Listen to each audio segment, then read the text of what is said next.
Benito Mussolini è il nome che associamo a anni di duro e repressivo regime fascista, a una politica aggressiva, a leggi razziali e persecuzioni. E nonostante sembri impossibile associarlo a qualcosa come Doraemon, Holly e Benji, se in Italia siamo cresciuti a Pane e i Cavalieri dello Zodiaco e andavamo a scuola con lo zainetto di Sailor Moon, è dovuto a decisioni prese da lui. Infatti la nostra passione per Mila e Shiro e per qualsiasi oggetto a forma di Totoro nasce da una rara congiunzione di eventi accaduta ormai 100 anni fa. Durante il regime fascista, Mussolini impose un rigido controllo sistematico su tutto quello che veniva prodotto in Italia. Questa censura veniva fatta dal Minkulpop. Sì, il Minkulpop. So che potrebbe sembrare una brutta parola, ma è il nome del reparto che si occupava di tutto quello che veniva stampato, trasmesso in radio, visto al cinema e quindi diffuso al popolo. Per riassumere in breve, essenzialmente i giornalisti potevano solo riportare notizie accuratamente scelte e revisionate in base alle ideologie del duce. E per quanto riguarda i libri normali, come i romanzi, venivano sequestrati in quantità colossali oppure non raggiungevano mai le librerie. Addirittura, stando a regime, il nemico in una storia, ad esempio l'assassino, non poteva assolutamente essere un italiano. I libri di autori esteri concessi erano chiaramente etichettati ed ogni parola doveva essere italianizzata. Non esisteva la possibilità di esprimere una parola in un'altra lingua. Questo ovviamente in aggiunta al generale culto della violenza e della repressione di qualsiasi libertà personale in generale. Quindi alla caduta del regime fascista, il popolo italiano si trovò libero di esprimersi e tutti quanti sappiamo che quando ci viene vietata una cosa per molto tempo, al primo barlume di libertà vogliamo provare di tutto di più.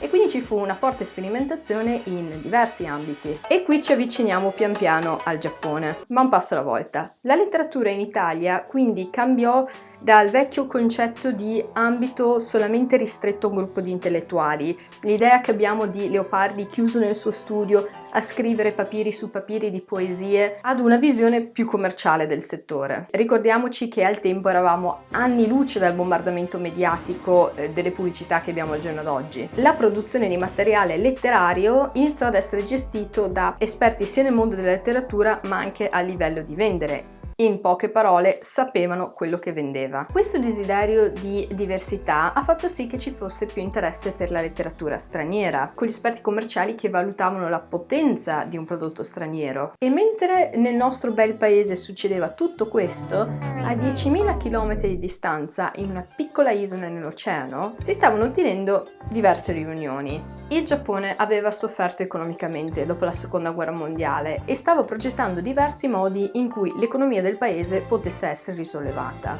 L'economia si basava principalmente su quello che potete immaginare. Prodotti tecnologici, Nikon, Canon, Sony, Toshiba, Casio, Nintendo e via dicendo. Ma non era abbastanza, quindi i soggetti ai vertici dell'economia giapponese si posero la domanda: ma se invece vendessimo il concetto di Giappone? Decisero di promuovere il Giappone in sé, non la radio più nuova con la tecnologia più moderna, ma proprio l'idea, la cultura del paese. Decisero di trasmettere al mondo l'idea di una cultura unica, inimitabile, esotica, interessante, felice, l'idea di un mercato fiorente. Diffusero gli stereotipi del Giappone, quei luoghi comuni che però in fondo fanno affezionare, fanno incuriosire e che alla fine della giornata fanno vendere moltissimo. Avete presente l'idea che i turisti hanno di noi? Dell'italiano romantico che mangia la pizza ogni giorno sul tavolo a scacchi con il tramonto sul mare dietro le spalle, l'idea che hanno di noi sempre vestiti di Gucci, Prada, Versace, l'idea che siamo sempre in vacanza. Ovviamente non ha alcun senso, ma vende tantissimo. Ecco, il Giappone ha spinto l'idea del proprio paese al massimo, chiamando questa strategia Cool Japan, che letteralmente tradotto vuol dire il Giappone è fico. Se si visita il sito del Ministero dell'Economia giapponese ci sono ancora dei report degli anni scorsi in cui viene esposta tutta la strategia con dettagli specifici, inclusi i PNG di Pikachu e fumetti di Doraemon. Guardate le mappe dove hanno deciso cosa spingere paese per paese. Cibo giapponese modificato per essere consumato dai musulmani nei paesi con moltissimi seguaci dell'Islam. Spingere la produzione di anime in India dove le serie TV e i film sono consumati in maniera mastodontica. Negli Stati Uniti promuovere la vendita di rice cookers e di tutti quei set da cucina semplici per cucinare i prodotti senza fatica. Promozione di fiere, musica pop giapponese, prodotti di bellezza, collaborazioni tra imprese, pacchetti turistici, centri commerciali, fiere di anime tenute in paesi esteri proprio quando c'è un anniversario di relazione con quel paese, visti più facili da ottenere per certe figure nel mercato, scambi culturali. I politici sono fotografati accanto a personaggi dei cartoni animati, addirittura gli aerei sono a tema cartoni. Quindi nella mente del consumatore quel cartone è abbastanza importante da stare accanto a un politico, da essere spiaccicato su un mezzo che ci trasporta nell'aria. Quindi nella mente di chi compra quel prodotto vale la pena di essere acquistato, vale la pena di essere visto. Questo in economia si chiama soft power.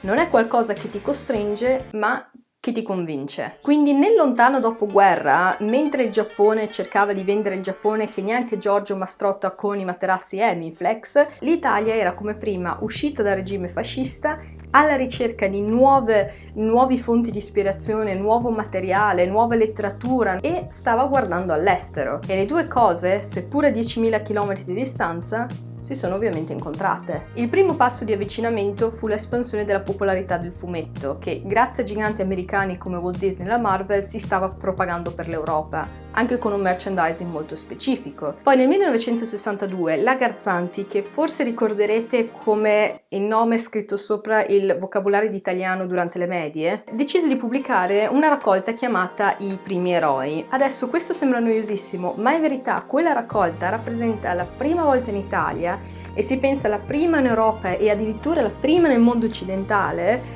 insomma la prima volta che è stato pubblicato un manga proprio come lo intendiamo noi, originale, ribaltato. E il personaggio raffigurato non era altro che Son Goku, e quello che poi sarebbe diventato il protagonista della serie Dragon Ball. Questo a noi nell'era di internet, in cui tutto è scontato e tutto è immediatamente disponibile a conoscenza di tutti, sembra una banalità, sembra una cosa molto scontata e molto noiosa, ma in verità al tempo rappresentava un'innovazione enorme e infatti balzò subito all'interesse del popolo italiano. Infatti pochi anni dopo ci fu una pubblicazione del grande Mazinga. Inizialmente questi prodotti erano stati creati con l'obiettivo di destinarli a un pubblico di giovanissimi. Quindi il contenuto era molto semplice, ma l'interesse continuava ad aumentare con la strategia del Cool Japan che continuava a spingere, con sempre più giovani interessati a queste pubblicazioni, sempre più persone che conoscevano la lingua giapponese, che la studiavano. Stiamo parlando di un popolo che pochi anni prima, durante il regime fascista, non poteva neanche mandare una lettera, fare una chiamata o anche parlare per strada senza essere controllati da gruppi di investigazione fascista. E quindi con l'aumentare della domanda e con l'età più alta del pubblico ci fu un impegno più sostenuto nella diffusione dei prodotti giapponesi, ad esempio con l'istituzione di case editrici specifiche, ad esempio la K Edizioni. Lo stesso identico processo avvenne con la televisione. Alla nascita della TV italiana di certo non c'erano Pomeriggio 5 e Temptation Island, ma solo una serie di sketch, notiziari sportivi, trasmissioni con un certo valore culturale. Ma anche dopo la guerra le trasmissioni duravano solo qualche ora e oltre ai programmi della Rai non c'era scelta. Con il passare degli anni arrivarono gli enti privati, la TV a colori e, attenzione, il Giappone si stava già introducendo nel mercato con una produzione smisurata di apparecchi elettronici all'ultima avanguardia. E la rivoluzione della TV, alla ricerca di nuovi orizzonti che non fossero solo a carosello, si basò sulla popolarità già vista del Giappone con i fumetti. Di conseguenza fu subito introdotto una fascia serale con progetti americani e nipponici, ma ovviamente proprio come con i manga il pubblico a cui erano destinati questi prodotti era di giovanissimi. Prendete Heidi ad esempio, ma poi esattamente come successe con i fumetti il pubblico esigeva di più, era più adulto, conosceva meglio il materiale. Quindi si passò a materiale più maturo, noir, però a causa del contenuto del materiale che veniva considerato abbastanza spinto si ritornò alla censura, rendendo in certi momenti i prodotti completamente incomprensibili. Fu famoso addirittura un esempio di un episodio di Sailor Moon in cui il termine Sacro Graal fu cambiato per non offendere, diciamo, la parrocchia di paese. Ma come con tutte le cose, tra critica da parte della vecchia generazione e passione giovanile, gli anime ebbero un boom incredibile. Poi la produzione aumentò con tutta una serie di prodotti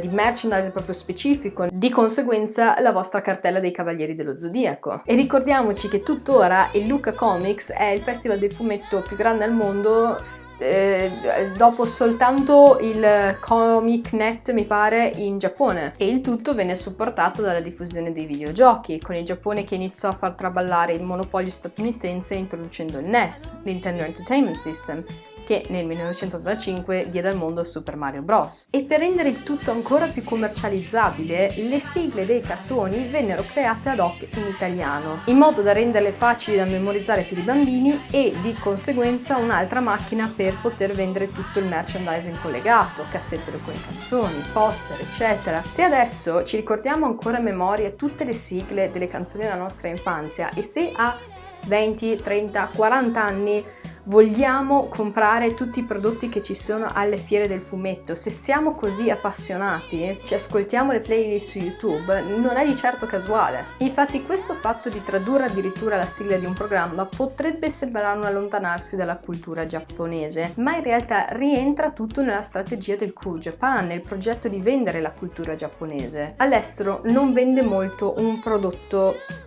incomprensibile, nel senso, potremmo anche vedere una serie TV bellissima del Botswana, ma magari ha una sigla che non capiamo e già questo ci farebbe sentire estranei al momento, non ci farebbe sentire a casa. Oppure un film della Repubblica Ceca, fenomenale, ma non so nulla della Repubblica Ceca, quindi in quanto consumatore è molto meno probabile che io rimanga affezionato a quella serie, a quel film, che io compri i prodotti collegati, che io ne parli con gli amici, che io visiti il posto, che spenda soldi, che aiuti l'economia della Repubblica Ceca. Invece con il Cool Japan la serie TV ci arriva dopo anni di introduzione all'affascinante mondo giapponese. Ed è un Giappone in italiano che possiamo capire, addirittura cantare, è accessibile e questo vende. Prendiamo sempre un esempio italiano, Gomorra, una serie TV fantastica che ha avuto un enorme successo all'estero. Perché l'ha avuto? Oltre ad essere una serie fantastica di per sé, ha venduto bene perché è un argomento familiare, soprattutto per gli americani, anche per chi pensa che Scampia sia una nuova salsa da mettere sugli spaghetti. Si tratta di gangster, di criminalità organizzata, di un retaggio culturale di film come Il Padrino, Quei bravi ragazzi. Quella è la rappresentazione di tutta l'Italia? Certo che no, ma è interessante da vedere da un punto di vista mediatico e vende. Un po' come tutti i film non sono assolutamente una fedele rappresentazione del Giappone, ma piacciono tantissimo. Quindi alla fine andiamo in Giappone perché ci è esotico ma anche familiare. Cresciamo che già all'asilo riconosciamo il ramen e gli onigiri, quando da adulti a malapena sappiamo citare 2 stati in Africa che è lì. Oppure pensiamo ancora che Romania e Moldavia siano la stessa cosa e sono lì. Ovviamente il Giappone ha un'estetica particolare, un'estetica che ad esempio a me piace moltissimo e piace, diciamo, agli occidentali anche perché è completamente diverso da tutto quello che abbiamo qui e siccome gli umani sono umani, l'erba del vicino è sempre più verde, tutto quello che è diverso da quello che abbiamo noi ci emoziona, ci piace e diciamo che se l'influenza c'è stata vuol dire che c'era materiale per influenzare, la sostanza c'è. L'Inghilterra ha avuto un fenomeno molto simile durante gli anni 60 con la British Invasion, in cui moltissimi aspetti della cultura britannica divennero popolari negli Stati Uniti, soprattutto a livello musicale. È anche un po' l'idea che gli italiani hanno dell'America, soprattutto per un fatto di immigrazione che c'è stata nel secolo precedente, che ci ha lasciato un po' questo concetto del sogno americano che poi si è tramutato con questa idea di tutto è felice, tutto è bello e il college e la cena di famiglia e mi faccio il mio impero economico. Diciamo che in tutti i casi c'è un po' di realtà e un po' di immaginario collettivo. Ma per quanto riguarda il Giappone c'è stata una fortissima influenza anche molto calcolata, che però probabilmente non sarebbe accaduta se noi non avessimo avuto un passato così travagliato. In Nuova Zelanda non sono cresciuti con la passione per il Goldrake, come in Danimarca non c'è il Luca Comics, anche se il progetto Cool Japan era a livello mondiale. Un fenomeno simile a quello del Giappone è il rapporto che si sta sviluppando negli ultimi anni con la Corea a livello internazionale. In realtà la Korea Wave iniziò già negli anni 90, però sta avendo effetti diretti in Italia solo ora. Ci sono le Korea Week a Milano, a Napoli, a Roma, si stanno aprendo un sacco di ristoranti coreani che prima non esistevano, vengono venduti prodotti make-up coreani, ascoltiamo K-pop, ci iscriviamo a corsi di Taekwondo, sono diffusissime le serie TV, sono raddoppiate le importazioni di prodotti alimentari. Roma è tuttora uno dei pochi posti in Europa dove ci sono voli diretti per Seoul. Pure Baby Shark è un prodotto coreano. E se ci pensate, quando scrollate su Instagram e vedete queste immagini minimali o il cibo, l'abbigliamento, vi siete mai resi conto che quello che ci intriga non è il prodotto in sé, il soggetto della foto, ma il fatto che sia coreano? Ed è proprio quello che era successo con il Cool Japan. Detto tutto ciò, spero vi sia piaciuto questo video. Se fosse così, ricordate di iscrivervi e ci vediamo presto. Ciao!